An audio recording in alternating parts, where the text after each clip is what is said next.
नमस्कार दोस्तों, आज हम आपको बैसाख मास में सुनी जाने वाली 7 कहानियाँ सुनाने जा रहे हैं। इसे पूरे बैसाख मास में सुनने से सुख सौभाग्य में वृद्धि होती है। चलिए कहानी शुरू करते हैं। तो प्रेम से बोलिए माधव मास की जय। सबसे पहले सुनते हैं पतवारी माता की कहानी। इसमें हम जानेंगे पतवारी माता कौन है, वैशाख, माघ, कार्तिक इन पावन दिनों में इनकी पूजा क्यों होती है। पतवारी का अर्थ है जो पथ पर जाने वाले की रक्षा करें। तीर्थ यात्रा पर जाने वाले लोग पतवारी देवी की पूजा करते हैं। पतवारी देवी की स्थापना घर के बाहर व गांव में की जाती है। घर के मंदिर में इनकी स्थापना नहीं की जाती। पुराने जमाने में ऐसा माना जाता था कि पतवारी माता की पूजन करने के बाद यात्रा करने से यात्रा सफल होती है। जब भी लोग बैसाख, कार्तिक और माघ स्नान करने दूर दूर जाते थे, तब वो लोग पतवारी माता की स्थापना करके पूजा करते थे, जिससे उनकी यात्रा सफल हो। और जब हम घर में कार्तिक माघ स्नान करते हैं, तब भी हम घर में पतवारी माता की स्थापना करते हैं ताकि हमारे भक्ति में पूजा संपन्न हो। तो आइए अब कथा कहानी सुनते हैं। शक्तिपीठ के दर्शन से पहले पतवारी माता के दर्शन करने की एक कहानी सुनते हैं। बहुत समय पहले की बात है। सैकड़ों साल पहले माँ दुर्गा के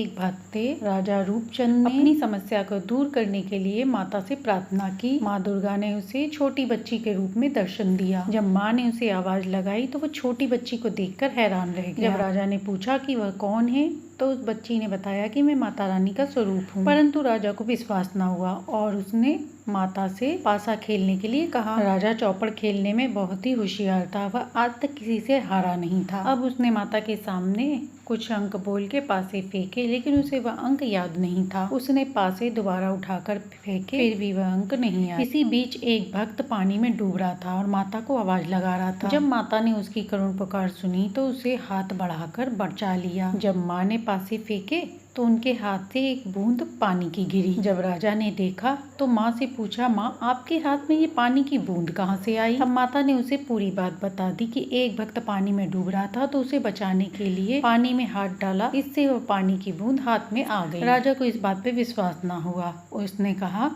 माता मैंने तो सुना था कि भूत झूठ बोलते हैं, लेकिन यहाँ तो आप भी झूठ बोलती हैं। अब ये सुन के माता नाराज हो गई। इस बात से क्रोधित होकर माता ने उसे पत्थर का बना दिया। बहुत देर हो जाने के बाद रूपचंद की पत्नी अपने पति को ढूंढती हुई वहाँ आई और जब उसने अपने पति को पत्थर के रूप में देखा तो वह माता रानी से प्रार्थना करने लगी। तब माता रानी ने कहा कि मैं अपना श्राप वापस नहीं ले सकती, लेकिन मैं तुम्हें पत्थर का बना देती हूँ। उसके बाद दुनिया पहले तुम्हें पूजेगी, उसके बाद ही मुझे पूजेगी। और जो भी भक्त मेरे दर्शन के लिए आएगा, उन्हें पहले तुम्हारे दर्शन करने होंगे। तुम तीर्थ यात्रा पर जाने वालों की रक्षा करोगी और तुम्हें पतवारी माता के नाम से जाना जाएगा। और इसी के बाद से पतवारी माता की पूजा का चलन शुरू हुआ। तो प्रेम से बोलिए पतवारी माता की जय। प्राचीन समय की बात है। एक गांव में दादी पोती रहती थी। उन्होंने गणेश भगवान की कहानी का नित्य नियम ले रखा था। दोनों एक कलश में जल भर के फूल रख के कहानी कहा करते थे और गणेश भगवान का पूजन किया करते थे। ऐसा करते करते बहुत समय व्यतीत हो गया। कुछ दिनों बाद पोती जवान हो गई और उसका विवाह हो गया। जब वह ससुराल जाने लगी तो दादी ने उसे एक कलश में जल भर कर दिया और कहा, गणेश भगवान की कहानी का नित्य नियम कभी मत छोड़ना। जब वह ससुराल जा रही थी तो रास्ते में सोचने लगी कि मेरे से सब पूछेंगी तो मैं क्या बताऊंगी कि मैं क्या लाई हूँ। गणेश भगवान ने सोचा, ये बहुत परेशान है, मुझे इसका संकट मिटाना चाहिए। रास्ते में पोती ने गणेश भगवान की कहानी कहकर अर्घ दिया। जैसे ही उसने अर्घ दिया, वहाँ हीरे मोती का कुंड भर गया। हीरे मोती से भरे कुंड को देखकर पोती बहुत खुश हुई। फिर वह खूब गहने पहनकर ससुराल पहुंची। उसके सास ससुर ने देखा तो उसकी बहुत तारीफ करी। तब उसके ससुर ने अपनी पत्नी से कहा कि पड़ोस से मूंग और चावल मांग के ले आओ और बहू के लिए भोजन बनाओ, क्योंकि बहुत बहुत कुछ लाई है। जब सास मूंग और चावल बनाने लगी तो बहू ने कहा, माँ जी आप मेरी बात मानकर मेरे कलश से ये चावल बनाओ। बहू की बात मानकर सास मूंग चावल उस कलश के जल से बनाने लगी। तभी एक बहुत बड़ा चमत्कार हुआ। उसकी पूरी रसोई अनाज और धन से भर गई। यह देखकर सास बहुत प्रसन्न हुई। उसने अपनी बहू से कहा, बहू भोजन कर लो। तब बहू ने कहा, मेरा तो गणेश भगवान की कहानी कहने सुनने का नित्य नियम है। तब सास ने कहा, बहू मुझे कहानी सुना दो। तब बहू ने कलश में जल भरकर उसमें फूल डालकर कहानी कहनी शुरू करी। घर के सभी सदस्यों ने कहानी सुनी। गणेश भगवान की कृपा से उनके घर में अनधन के भंडार भर गए। इसके बाद खुशी खुशी सास पूरे मोहल्ले में गणेश भगवान का प्रसाद बांटने गई। तब उसकी पड़ोसन ने कहा, अभी तो तुम्हारे घर कुछ भी नहीं था, तुम हमारे घर दाल चावल मांगने आई थी और अब तुम इतना सारा बांट रही हो। तब सास ने कहा, मेरी बहू गणेश भगवान की कथा कहानी कहती है, ये सब उसी के प्रताप से हुआ है। जब पड़ोसन ने सुना तो उसने कहा कि मुझे भी कहानी सुना दो। जब गणेश भगवान की कहानी उसने भी सुनी तो उसके घर भी सुख शांति और वैभव भर गया। हे गणेश भगवान, जैसे आपने पोती को दिया है ऐसे ही अपने सभी भक्तों पर अपनी कृपा बनाए रखना। तो प्रेम से बोलिए गणेश भगवान की जय हो। किसी नगर में एक गरीब किसान रहता था। वह किसानी करके अपने परिवार का पेट पालता था, परंतु उसके कोई संतान नहीं थी। दुर्भाग्यवश जब भी उसके कोई संतान होती तो वो मृत्यु को प्राप्त हो जाती। इस प्रकार उसके 6 पुत्र हुए, परंतु सभी की अकाल मृत्यु हो गई। इस कारण उस किसान और किसान की पत्नी दोनों दुखी रहते थे। धीरे धीरे वे लोग बूढ़े हो रहे थे और वे बहुत दुखी होने लगे। अब एक समय ऐसा आया कि उसके पास कुछ पशु से जो दूध देते थे, उन्होंने दूध देना भी बंद कर दिया। खेती में भी उपज बहुत कम होती, उसके घर में बरकत नहीं थी। एक दुख के बाद दूसरा दुख आने से उस दोनों बहुत ही दुखी रहने लगे। एक दिन दोनों उदास होकर खेत में बैठे हुए थे, तभी उसकी नजर एक खेत पे लगे पीपल पे गई जो बहुत सूख रहा था। तभी दोनों वहाँ बैठकर अपने दुखों की बातें कर रहे थे। वो दोनों आपस में बातें करते करते जोर जोर से रोने लगे। तभी वहाँ से एक महात्मा जी गुजर रहे थे। तब उन्होंने देखा कि ये दोनों क्यों रो रहे हैं। यह देखकर वे दोनों के पास गए। जब किसान ने महात्मा जी को देखा तो दोनों पति पत्नी खड़े होकर उन्हें प्रणाम करने लगे। तब महात्मा जी ने पूछा कि तुम दोनों क्यों रो रहे हो। तब उस किसान ने बताया कि हम दोनों के बहुत दिनों से कोई संतान नहीं है, इस कारण हम अत्यंत दुखी हैं। किसान ने अपने दुख भरी सारी कहानी बता दी। महात्मा जी ने उनकी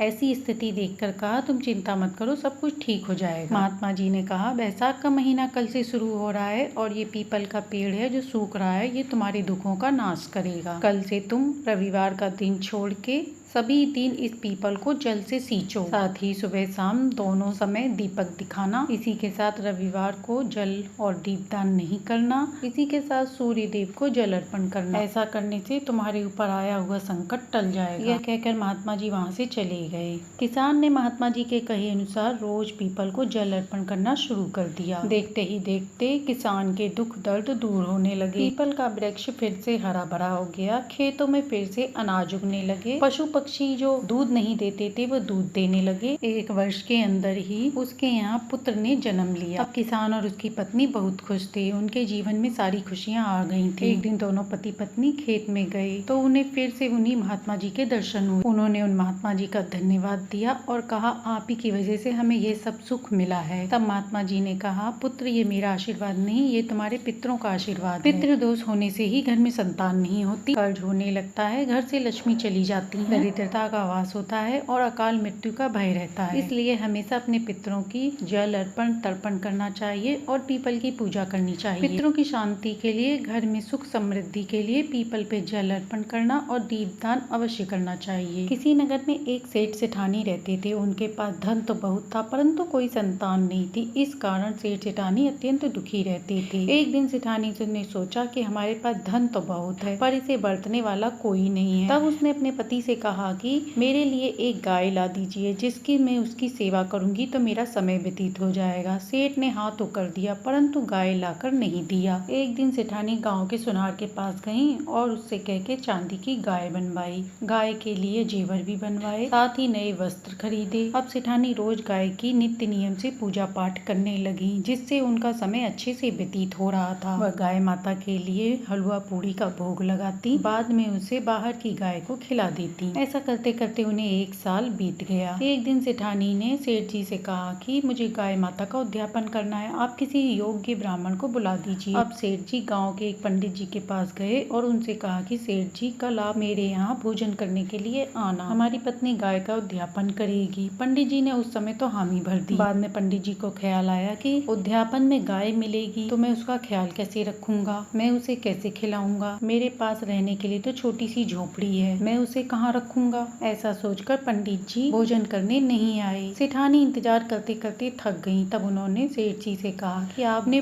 पंडित को कहा भी था कि नहीं? सेठ ने कहा हाँ हाँ कहा तो था। सेठ जी ने अपने नौकर को भेजा तो नौकर ने आकर पंडित जी से कहा कि पंडित जी आप भोजन करने क्यों नहीं आए? आपका सेठानी इंतजार कर रही है और आपको एक चांदी की गाय भी देने वाली थी। यह सुनकर पंडित जी बहुत प्रसन्न हुए और तुरंत नौकर के साथ भोजन के लिए आ गए। उधर सेठानी ने 2 ड्रम मंगाए थे, एक में गुड़ भरा और एक में दलिया भरा, ताकि वो दान में पंडित जी को दे सके।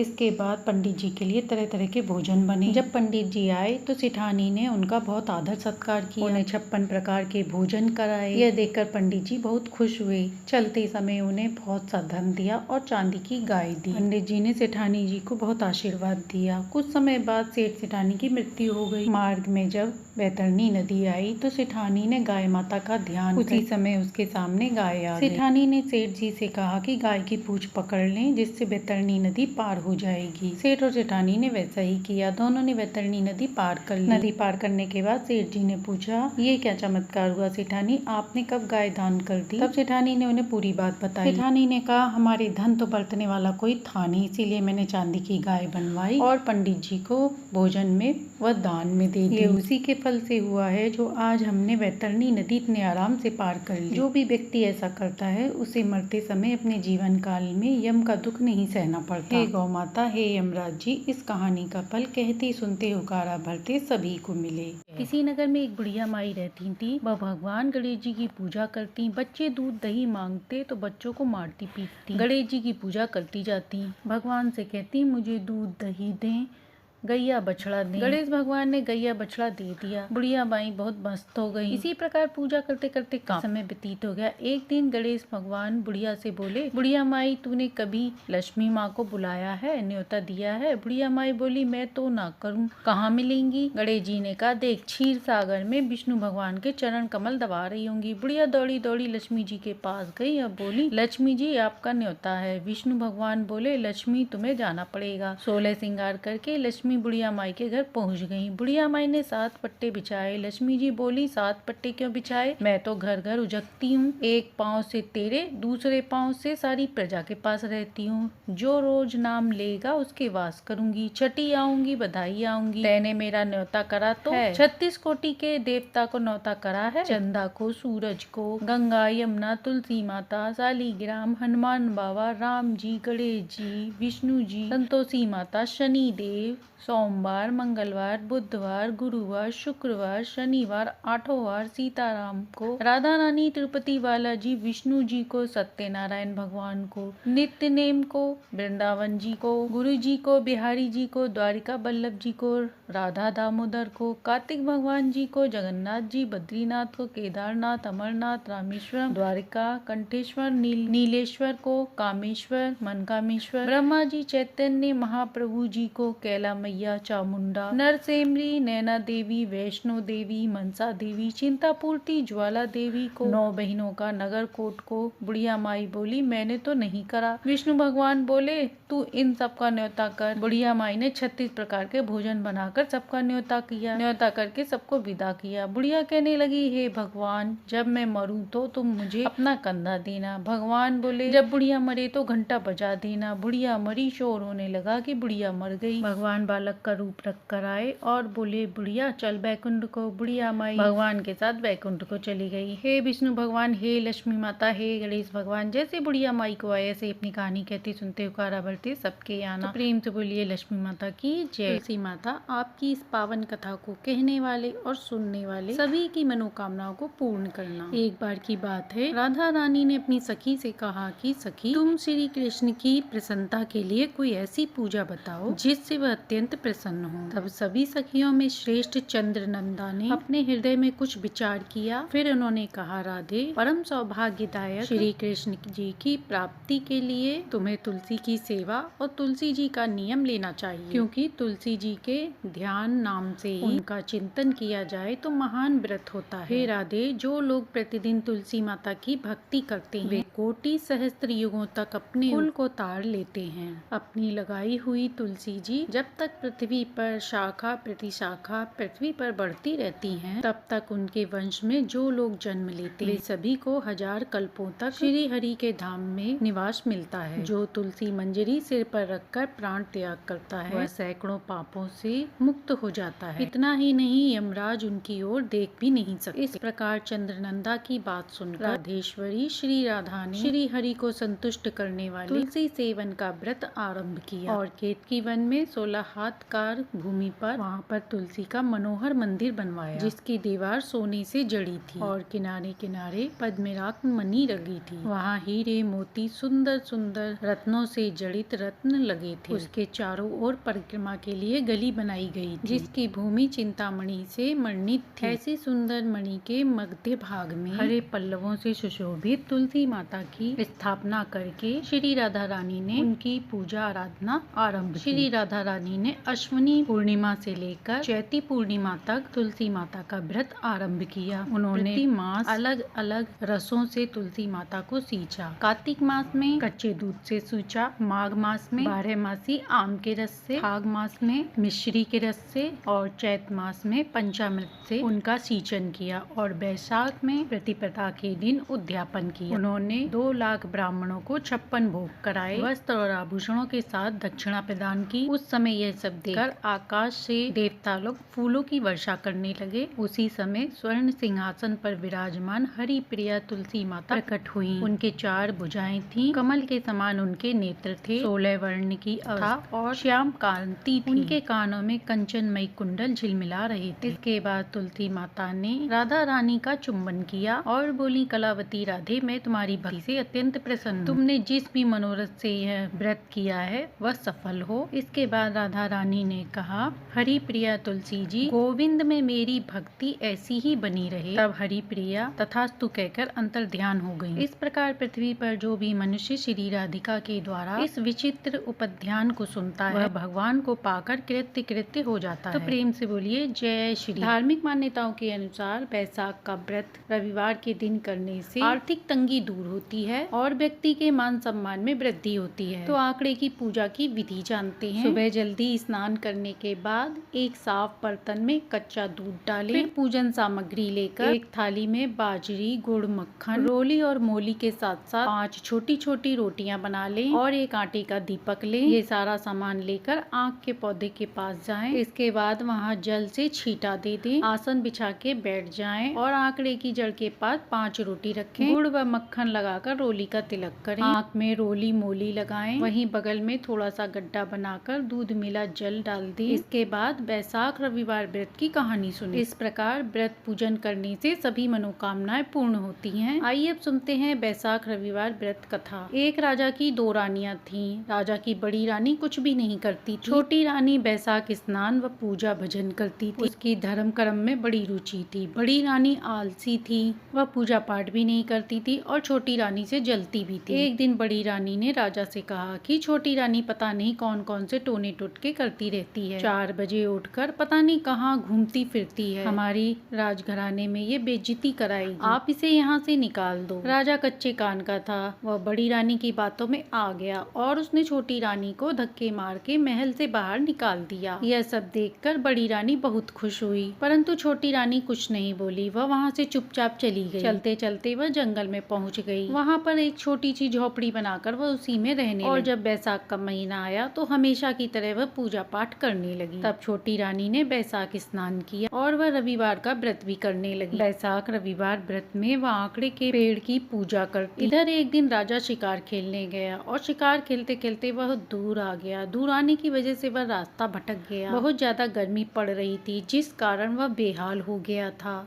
उसे प्यास भी लग रही थी। उसे दूर दूर तक कहीं भी पानी नहीं मिला। उस दिन बैसाख मास के रविवार का दिन था। तब राजा को कुछ पक्षियों की आवाज सुनाई दी। तो राजा ने देखा कि आक के पौधे के पास पक्षी बैठे। तब राजा उस पेड़ के पास आया और सोचने लगा कि क्या पता यहाँ कुछ पानी मिल जाए। यह सोचकर राजा वहाँ चले गए। राजा ने देखा आक के पौधे के पास एक गड्ढा है और उसमें पानी पड़ा था और वहीं पर छोटी छोटी रोटियां भी पड़ी थी। तब राजा ने उन रोटियों को खाकर गड्ढे का पानी पी लिया और वहीं पर एक पेड़ के नीचे विश्राम करने लगा। तब जाके उसकी जान में जान आई। शाम को जब राजा महल में आया तो उसने सिपाहियों को आदेश दिया कि जाओ देख के आओ और बताओ कि जंगल में इस तरह पूजा कौन करता है। सिपाही जंगल में गए तो वहाँ जाकर देखा कि एक झोपड़ी में एक औरत रहती है, वही ये सब पूजा पाठ करती है। तब सिपाही उस झोपड़ी के पास गए और वहाँ उस औरत से राज दरबार में चलने को कहा, परंतु छोटी रानी ने मना कर दिया। तब सिपाही वापस आ गए और राजा को सारी बात बता दी। तब राजा स्वयं वहाँ गए और जाकर देखा तो वह पहचान गए कि यह तो मेरी छोटी रानी है। अब राजा को सब कुछ समझ में आ गया था। राजा को अपने किए पे बहुत पछतावा हुआ। राजा ने छोटी रानी के आगे हाथ जोड़ दिए और कहा, मुझसे बहुत बड़ा अपराध हो गया है, मुझे क्षमा कर दो। तुम्हारे बैसाख रविवार व्रत के कारण ही मेरी जान बच पाई है। तुम मेरे साथ महल में चलो। तब छोटी रानी ने मन ही मन आंकड़े के पेड़ को और सूर्य देव को धन्यवाद किया और राजा के साथ राजमहल की ओर चल पड़ी। बैसाख रविवार के व्रत करने से छोटी रानी को राज सुख योग मिला। हे सूर्य भगवान, हे श्वेतार्क, जैसे आपने रानी पर कृपा करी ऐसे ही अपनी कहानी कहते सुनते हुकारा भरते सबके घर में सुख शांति समृद्धि दे। जो भी ये कहानी कथा कहे सुने उसके घर में खुशियों से भर दे। तो ये थी बैसाख मास में सुनी जाने वाली 7 कहानियाँ, जिसे सुनने से सुख सौभाग्य में वृद्धि होती है। कहानी अच्छी लगी हो तो लाइक एंड सब्सक्राइब करें।